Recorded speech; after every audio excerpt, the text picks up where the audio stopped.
Hey guys, I'm back with another crazy video. So guess what? Today I'm gonna draw cute food couples. Well, not like that. So let's get into the video. First off, mac and cheese is one of those iconic dishes that transcends age, culture, and occasion. Whether it's served in a paper bowl in a college dorm or plated all fancy in a high-end restaurant with truffle oil and lobster chunks, it has range. Historically speaking, mac and cheese has roots that go way back. Some trace its earliest forms to Italy, obviously, where pasta and cheese were already a thing centuries ago. But it was popularized in America largely thanks to Thomas Jefferson. It's more than just food though. Mac and cheese is pure nostalgia. It's just go-to when you're having a rough day, when you're homesick, or when you're just too tired to cook something elaborate. It wrap up you like a warm blanket in carb and cheese form. So what do you guys think? Is this cute? There's something beautifully simple and comforting about the combo of cookies and milk. It's one of those pairings that just works. Think about the classic chocolate chip cookie. Fresh out of the oven, the chocolate is still melting. The edges crisp but the center soft. You pour a cold glass of milk, whole milk if you're feeling traditional, or oat milk, almond, whatever your vibe is. And you take that first bite, then the sip. The cookie's sweetness softens a bit with the milk and everything kind of melts together in this perfect harmony. Cookies and milk also feel like childhood, like sitting at your grandma's kitchen table or coming home from school. It's comfort food in purest form. Even as adults, it still hits. Late night snack after a long day, cookies and milk. Celebrating something small and sweet, cookies and milk. Feeling nostalgic? You already know. In the end, cookies and milk are more than just a snack. They are a mood, a memory, a mini escape.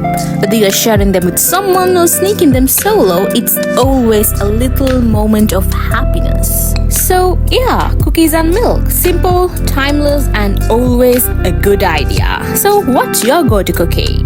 Cereal and milk is one of those simple pairings that feels like it's always been around, but it really took off in the late 90s and early 20th centuries. The story actually has some wild roots, literally. Early cereal like cornflakes and bran were originally developed as health foods, especially by folks like John Harvey Kellogg, who ran a sanitarium and believed bland food could promote clean living. Yeah, cereal wasn't always about sugar and cartoon mascots. It started off as a kind of wellness trend. But once companies realized people wanted their breakfast a little sweeter and crunchier, things changed fast. Suddenly, you had cereals with sugar coatings, marshmallows, chocolate, and toy prizes inside the box. Pair that with cold milk and boom! Breakfast that was fast, fun, and super marketable. By the mid-20th century, cereal was dominant in American breakfast tables, and TV ads made it even bigger. If you grew up watching Saturday morning cartoons, there's a good chance your cereal choices were influenced by colorful boxes and catchy jingles. Avocado toast is basically just what it sounds like: ripe mashed avocado on a piece of toasted bread. But like most seemingly basic things, it's all about the details. A perfectly ripe avocado is buttery, creamy, and mild in flavor, kind of like nature's version of spreadable gold. Nutritionally, it makes sense why this became a go-to. Avocados are packed with healthy fats, mostly monounsaturated ones, which are great for heart health. They are also good fiber, potassium, and a decent amount of vitamins like E and C.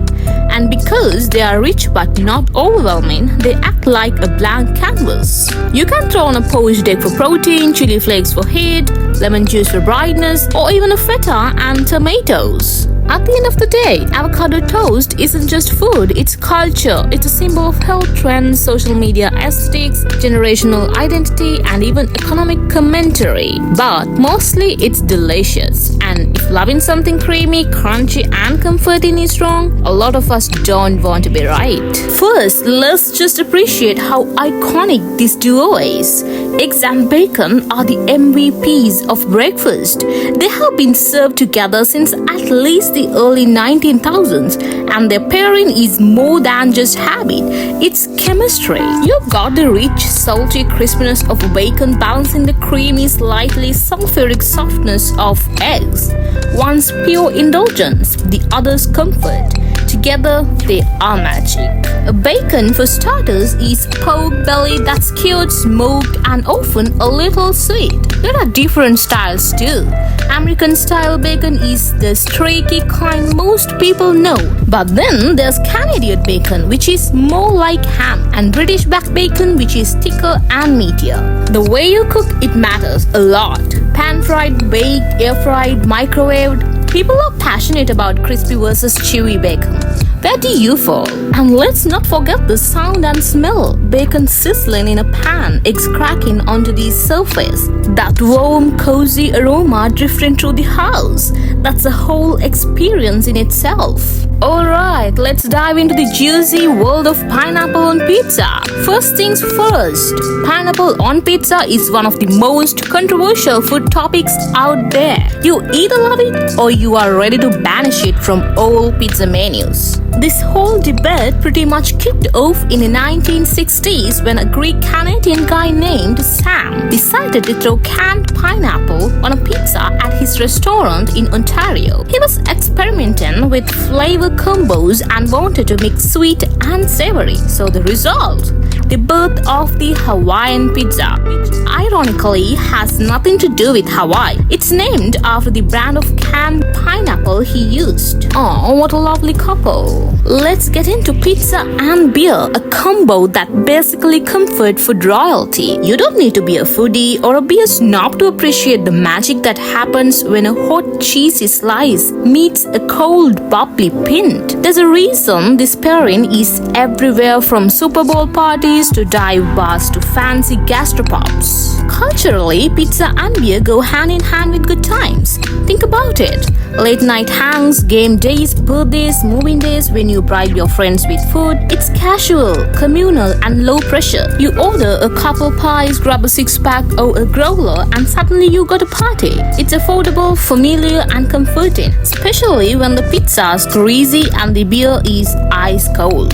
There's also the nostalgia factor. For a lot of people, pizza and beer is tied to memories of college, first apartments, or hanging out in your friend's basement with mismatched furniture and a questionable coffee table. It's the food of freedom and fun, and even as adults, that combo never really loses its charm. Ketchup and mustard are often seen as complementary opposites, like Batman and Robin, but with more tang. Put them together on a burger or hot dog and you have got this sweet, savory punch that satisfies both ends of the flavor spectrum. Some people are staunchly in one camp. Ketchup lovers who can't stand mustard's bite, or mustard purists who consider ketchup kid stuff. But the real magic happens when they team up. If you're talking health, mustard typically wins. It's low in sugar, calories, and sometimes even has a bit of turmeric, which has anti-inflammatory properties. Ketchup, on the other hand, has historically had a lot of sugar and corn syrup, though there are more natural and sugar-free options now. Well, I think these two have more history, drama, and flavor than most rom-coms. Humble bread transformed by heat into something greater.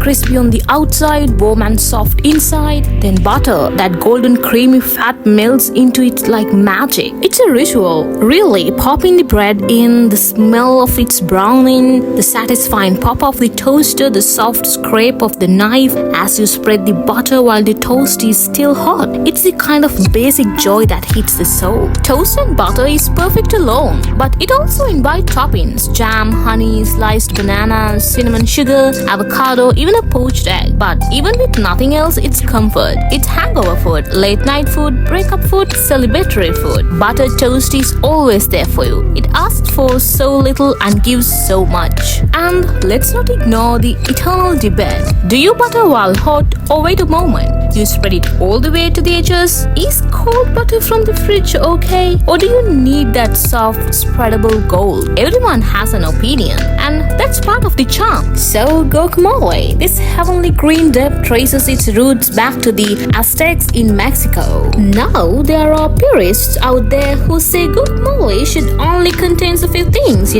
ripe avocados, lime juice, salt, and maybe some diced onion.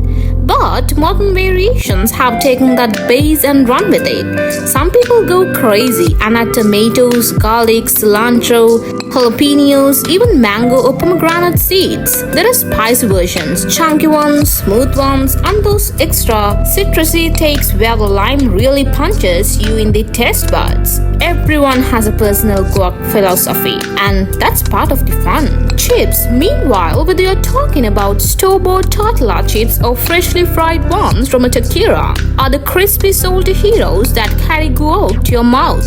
And let's not forget how this combo has made its way into pop culture. Chipotle made guac extra a whole thing. Millennials were once accused of ruining the housing market because of their love for avocado toast and guacamole.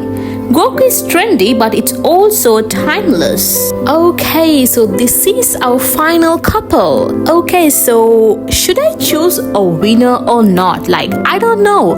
I think I'm gonna choose one winner. Not just 3 and 6 and stuff. Let's just aim for just one. Okay, so out of these 10 cute food couples, I'm gonna choose Cookie and Mill. Well, this is my opinion, guys. Comment down below, what do you guys think? Who should be the winner? Okay, guys, so that's it for today. Hope you guys enjoyed the video. So let's see from the next video. Bye.